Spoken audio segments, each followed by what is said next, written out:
Anda masih bersama kami dalam IDX Second Session Closing.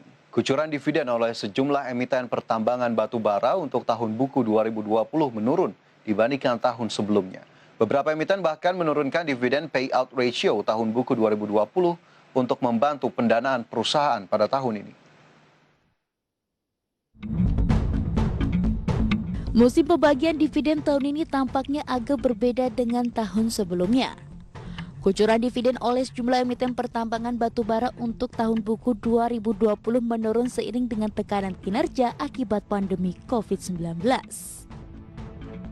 Berdasarkan keterbukaan informasi, sejumlah emiten kompak memangkas pembagian dividen tahun buku 2020, diantaranya PT Indo Tambang Raya Mega Tbk atau ITMG, yang hanya membagikan dividen sebesar 35,5 juta dolar Amerika.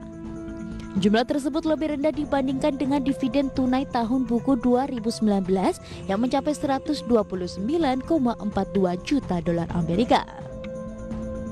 Hal yang sama juga terjadi pada PT Bukit Asam Tbk. PTB hanya membagikan dividen sebesar 835 miliar rupiah atau setara dengan 35% dari laba bersih. Angka ini di bawah pembagian dividen tahun buku 2019 yang mencapai 3,65 triliun rupiah dengan rasio 90% dari laba. Kepala Riset Praus Capital Alfred Nainggolan mengatakan kondisi makro dan ketidakpastian likuiditas menjadi pertimbangan beberapa emiten menurunkan dividen payout rasio tahun buku 2020 untuk membantu pendanaan perusahaan pada tahun ini. Penurunan dividen ini pun menjadi katalis negatif bagi pergerakan saham emiten terkait.